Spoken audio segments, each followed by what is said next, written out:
Hello दोस्तों, मैं mister बुलीवाल। आपके अपने यूट्यूब चैनल मिस्टर बुलीवाल रूटीन में आपका स्वागत है। सफलता की अगली कड़ी में आज हम आपको ऐसे सफल व्यक्ति से परिचित करवाएंगे जिन्होंने लॉ की पढ़ाई बहुत अच्छे से की है और आज एडवोकेट है। तो आइए आज हम आपको परिचित करवाते हैं मिस्टर एडवोकेट चंदेल साहब, जिन्होंने तो सर हमारे दर्शकों को बताइए कि आपकी पृष्ठभूमि के बारे में, तो कैसी रही आपकी पृष्ठभूमि। नमस्कार दोस्तों। मेरा नाम गोवर्धन चंदेल है और मैं मुख्यतः आवा का रहने वाला हूँ, ग्राम आवा, जो कि अभी फ़िलहाल दूनी तहसील में पड़ता है। और मैं 2016 में पास आउट होकर अपने जो सेशन कोर्ट है तो वहीं मैं प्रैक्टिस कर रहा हूँ और प्रैक्टिसरत हूँ। मैंने अपना जो प्राथमिक शिक्षा है वो मेरे गांव से ही की थी। प्राथमिक स्कूल था मेरे सामने ही था, तो वहीं से मैंने प्राथमिक शिक्षा पूरी की। उसके बाद में सीनियर 10 तक मैंने अपने गांव में सीनियर सेकेंडरी वहाँ तक की। उसके बाद में मैंने देवली महाविद्यालय से अपनी स्नातक परीक्षा उत्तीर्ण की और बाद में टोंक में चला गया। वहाँ पे मैंने 1 वर्ष का जो बीएड का कोर्स किया था, क्योंकि मेरे पिताजी मुझे शिक्षक या फिर शिक्षा के क्षेत्र में भेजना चाह रहे थे, तो मैंने वहीं से बीएड किया। लेकिन मेरी रुचि कहीं और थी या फिर मेरा स्थान कहीं और था। मैं वहीं से देव कॉलेज से मैंने फिर लॉ में प्रवेश लिया। देव कॉलेज में प्रवेश लिया मैंने और मैं वहीं से 2016 में पास आउट हुआ और तब से मैं अब तक प्रैक्टिस में हूँ। तो सर हमें ये बताइए, हमारे दोस्तों को ये बताइए कि आपने जैसे बीए और बीएड साथ में कर ली थी जी और अभी आप एलएलबी कर चुके हो, जी। तो इस दौरान जो आपका जीवन था, यानी कि बीए बीएड के साथ में और अभी एलएल के बाद में, तो आपका क्या एक्सपीरियंस रहा है कि दोनों के बीच में आपका जीवन कैसे परिवर्तित हुआ है। काफ़ी कुछ परिवर्तन होता है कि देखो, मेरा मानना है कि अगर आपको जीवन जीना है तो आपको कई प्रकार के कौशल जीवन में डेवलप करने होंगे, तब जाके आपका व्यक्तित्व तो निखर सकता है। जीवन जीने के लिए मात्र आपका जैसे सामाजिक बुद्धि होना आवश्यक नहीं है। सामाजिक बुद्धि के साथ साथ आपको वित्तीय बुद्धि होनी चाहिए, तार्किक बुद्धि होनी चाहिए। मतलब मेरा सरल भाषा में मैं कहूँ तो विभिन्न प्रकार के कौशल आपके जीवन में आने चाहिए। तो एक तरह से जो अब कानून की जो मैंने पढ़ाई की या लॉ की जो मैंने पढ़ाई की, तो उसमें एक स्पेशल व्यक्तित्व में एक चेंजेस इस तरह से आए कि लॉ से पहले जो भी जीवन में घटनाएं होती थी किसी भी तरह की, तो उसको सहज स्वीकार कर लेना या फिर नियति का आदेश मानकर स्वीकार कर लेना सहज था। जिस तरह से परिवार के साथ या समाज के साथ, पड़ोसी के साथ या किसी अन्य व्यक्ति के साथ कोई घटना, दुर्घटना या क्रूरटी किसी प्रकार की होती थी, तो ये कह के कि मैं क्या कर सकता हूँ यार, अपन क्या कर सकते हैं यार, अपने पास तो कुछ नहीं है, अपन तो गरीब आदमी है, वगैरह वगैरह, डिफेंस में जो भी युक्तियाँ होती है वो लेकर शांत हो जाते थे। लेकिन जिस तरह से फिर लॉ में अपने जब कंप्लीट कर ली या उसका ज्ञान जो आया, उसके बाद में फिर लॉ में मैंने मास्टर भी किया, एलएलएम भी मैंने किया। तो उसके बाद में मुझे अपने मेजर राइट्स और अपने अधिकारों के बारे में पता चला, कानून की बारीकियों में पता चला। तो फिर मन कहने लगा कि नहीं, ऐसा नहीं है और मैं भी अपने अधिकारों के लिए लड़ूंगा। मैं अपने परिवार के लिए, समाज के लिए, या फिर जो व्यक्ति है जो गरीब है, कानून तक नहीं पहुंच सकता, मैं उसके लिए लड़ूंगा और उसको अपना हक अधिकार दिलाऊंगा। तो एक जूझने की स्थिति में मैं आया, अधिकार प्राप्त करने की स्थिति में मैं आया, क्योंकि कानून के नॉलेज हो गई थी, रास्ते मिल गए थे। तो जीवन में परिवर्तन आया और अपने अधिकार मिले और निरंतर अधिकारों को प्राप्त करने के लिए या फिर अपने हक के लिए अपन स्थिति में आए, लड़ने की स्थिति में आए। तो काफ़ी कुछ परिवर्तन हुआ पहले, और उससे जब अपन अधिकारों को लड़ने की स्थिति में आते हैं, कानून के बारे में जानकारी लेते हैं, तो आपकी वित्तीय और सामाजिक जो स्थिति है वो ऑटोमेटिकली सुदृढ़ होती जाती है। लोगों में आपके अच्छे भाव बन जाते हैं लोगों में, और समाज में आपकी एक इमेज बन जाती है। तो ये ऑटोमेटिक होता चला जाता है। फिर आप अभी सर ने बहुत अच्छी बात बोली है कि आप जैसे बीए बीएड के बाद में एजुकेशन फील्ड होता है, लेकिन सर ने एलएलबी की है, कानूनों की जानकारी प्राप्त की है और अभी अपने हक के लिए खुद लड़ते हैं और दूसरों को न्याय दिलाते हैं। तो ऐसे कार्य के लिए मैं पहले दिल से धन्यवाद देता हूँ इनको। तो सर हमारे दोस्तों को बताइए कि आपने एलएलबी जिस फील्ड से की थी उसमें आपका क्षेत्र क्या था। एलएलबी करने के बाद में 2016 में मैंने एलएलबी कर ली थी और उसके बाद मैंने एलएलएम किया था। एलएलएम करने के बाद मैं कोर्ट पहुंचने लग गया प्रैक्टिस के लिए। तो उसके बाद में मैंने MSAT चुनी, मोटर दुर्घटना एक्सीडेंट क्लेम जो थी वो चुनी, और साथ में कुछ मैटर थे जो पारिवारिक मामले थे उनको भी देखने लगा था। स्पेसिफिक जो मेरा फील्ड है, मैं एक्सीडेंट क्लेम का मामला है। अगर किसी भी व्यक्ति के साथ कोई दुर्घटना, सड़क दुर्घटना या फिर अन्य प्रकार की कोई दुर्घटना होती है, तो मैं उनको उनका राइट जो क्लेम या मुआवजा होता है वो दिलाने का काम करता हूँ। सर का जो फील्ड है वो क्लेम पास करवाने का होता है। तो सर जैसे हमारे दर्शकों में से बाई चांस किसी का एक्सीडेंट हो जाता है, तो उस दौरान आप उनकी कैसे सहायता कर सकते हो? कानूनी तौर पे हम कैसे जो नुकसान हुआ उसकी भरपाई कर सकते हैं? देखो, सबसे पहले तो मैं ये कहूँगा कि खुदा न खास्ता किसी के साथ ऐसी घटनाएं हों, मैं सबको स्वस्थ और सबको सकुशल रहने की कामनाएं करता हूँ।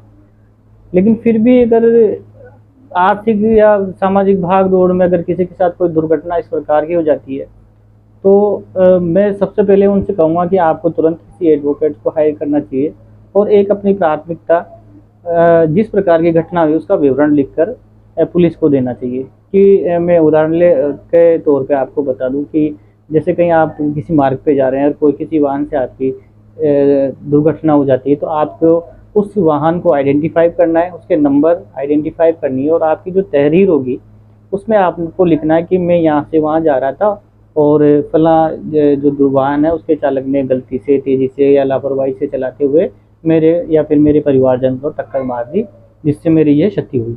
उस तो आप पुलिस को इन्फॉर्म करोगे, पुलिस आएगी, पुलिस अपनी कार्रवाई करेगी, फिर न्यायालय में चार्जशीट पेश करेगी। इसके बाद में आपको वहाँ से कुछ दस्तावेज लेके, कि ट्रिब्यूनल कोर्ट होता है इसके लिए, स्पेशल कोर्ट होता है, तो कई बार स्पेशल कोर्ट होता है, कई बार एक जनरल भी होते हैं, तो वहाँ पे आपको क्लेम याचिका फाइल करनी पड़ेगी। उसके बाद में कोर्ट डिसाइड करेगी कि आपको कितनी क्षति हुई है या परिवार को कितनी क्षति हुई। उसके बाद में वो वकील की सहायता से आप प्राप्त कर सकते हो मुआवजा। इसमें किसी जैसे दुर्घटना होती है तो उस व्यक्ति का बीमा वीमा भी जरूरी है या ऐसे क्लेम हो जाता है? देखिए, ये आवश्यक नहीं है कि उस व्यक्ति का बीमा हो, लेकिन आजकल बैंकिंग जो सिस्टम है उसमें दुर्घटना बीमा योजना की जाती है। आज 12 रुपये की या 313 ऐसा कुछ है, तो वो एक स्पेसिफिक है। लेकिन अगर इस तरह से कोई घटनाएं थी, तो जो वाहन है वो अगर बीमित है, तो उस बीमित वाहन की जो बीमा कंपनी है वो भुगतान करेगी। अगर वाहन चालक की उसमें फॉल्ट पाया जाता है या गिल्टी पाई जाती है, तो बीमित कंपनी उसका मुआवजा देगी। सर ने बहुत अच्छी बात बताई है हमारे को। खुदा ना खास्ता कभी किसी के साथ ऐसा हो, लेकिन फिर भी कभी एक्सीडेंट हो जाता है, तो अपने जिस साधन के साथ अपना ऐसा बना है उसके नंबर नोट कर लेने चाहिए और पुलिस को इन्फॉर्म करके अपने को वकील करना चाहिए, ताकि अपने को जो भी नुकसान हो उसकी भरपाई कर सके। सर आपने अभी बताया भी था कि आप पारिवारिक मुद्दे भी लेते हो, तो अभी जैसे हमारे समाज में बहुत कुछ देखने को मिला है कि 498 का केस जो भी है वो बहुत ज़्यादा प्रचलित हो रहा है, तो इसके क्या कारण है वैसे? देखो, आजकल हर कोई एजुकेटेड हो रहा है, शिक्षा के प्रति जागरूक हो रहा है, महिला सशक्तिकरण की बात भी चल रही है, लेकिन मुख्यतः क्रूरटी महिलाओं के साथ होती आई है समाज में। लेकिन आज ये देखा जा रहा है कि महिलाओं को इस प्रकार के राइट मिले थे, अधिकार मिले थे कि वो अपने खिलाफ हुई क्रूरटी के खिलाफ वो आवाज़ उठाएं, और इसी हक में 498 जो महिलाओं को अधिकार दिया गया था दहेज या फिर उसके लिए, तो पर धीरे धीरे इनका दुरुपयोग भी होने लगा और महिलाएं इसका गलत उपयोग भी करने लगी। लेकिन मैं जानना या बताना चाहूँगा कि इसकी मुख्यतः वजह है महत्वाकांक्षाएं।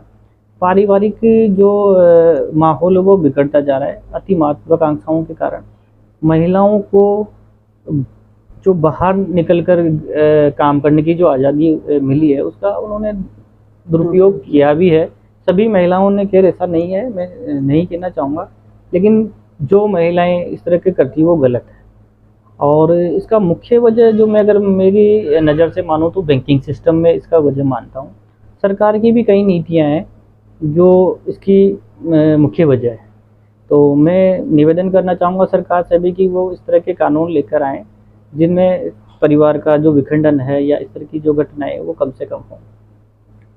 सर ने बहुत अच्छी बात बताई है, क्योंकि 498 का केस बहुत कम ऐसी महिला है जिसका सही उपयोग कर रही है और बहुत ज़्यादा महिला ऐसी इसका दुरुपयोग भी कर रही है।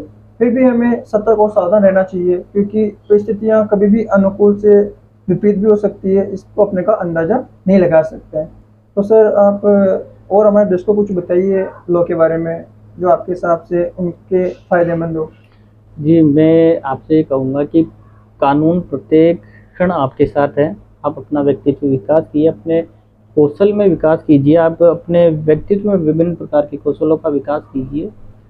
साथ ही आप जब भी समय मिले कानून के बारे में जानकारी लीजिए। आपको अगर कभी भी किसी भी वक़्त कानून की आवश्यकता हो या कानून की जानकारियों की आवश्यकता हो, तो आप बेझिझक मुझसे संपर्क करें। मैं नंबर इनको प्रोवाइड करवा दूँगा और आप बेझिझक कभी भी कोई मदद हो तो मुझसे संपर्क करें, मैं आपकी मदद करूँगा। बस शर्त ये हो कि आपको वास्तव में कानून की आवश्यकता हो या आपकी पहुँच वहाँ तक ना हो। सर ने बहुत अच्छी बात कही है कि आपको कभी भी कानून की ज़रूरत हो या जानकारी चाहिए तो आप सर से संपर्क कर सकते हैं। यह नंबर हमारे को प्रोवाइड करवा देंगे। हो सकता है कि मैं वीडियो में आपको इनके नंबर शो कर दूं। इसलिए आपको जब भी कानून की जरूरत पड़े या आप ऐसी परिस्थिति में फंस जाए जहां आप सही होते हुए भी गलत साबित ठहराए जा रहे हो तो आप सर से संपर्क कर सकते हैं। इसी दौरान अगर वीडियो अच्छा लगा है तो लाइक एंड सब्सक्राइब करना ना भूलें। तो सर आजकल परिवार में विखंडन हो रहा है, तो इस एकीकरण की क्या वजह है?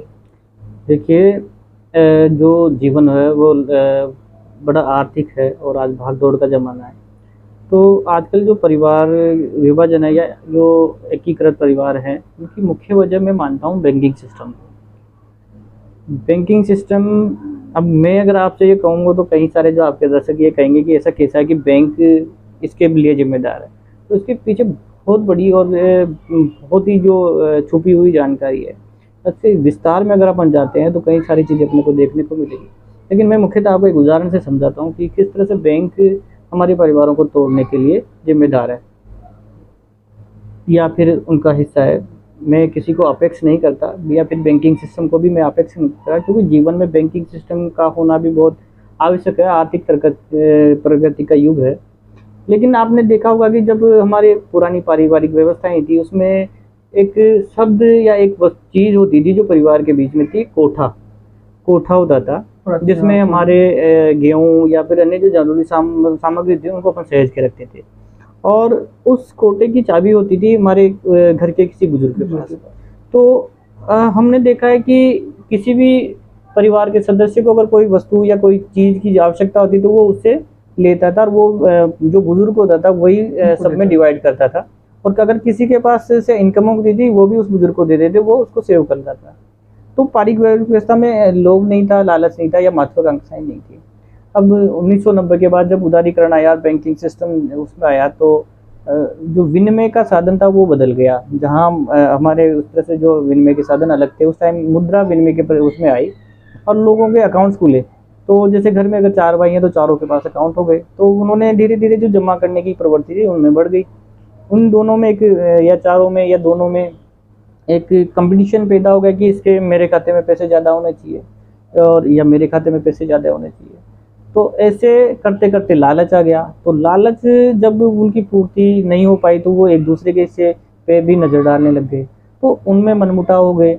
फिर जब मनमुटाव हुए तो सरकारी नीतियाँ हो गई। तो ऐसे करते करते धीरे धीरे धीरे परिवार अलग होते गए, और ये मैं मानता हूँ कि इस वजह से मुझे लगता है कि बैंकिंग सिस्टम इसके लिए मुख्यतः जिम्मेदार है या फिर कारण है।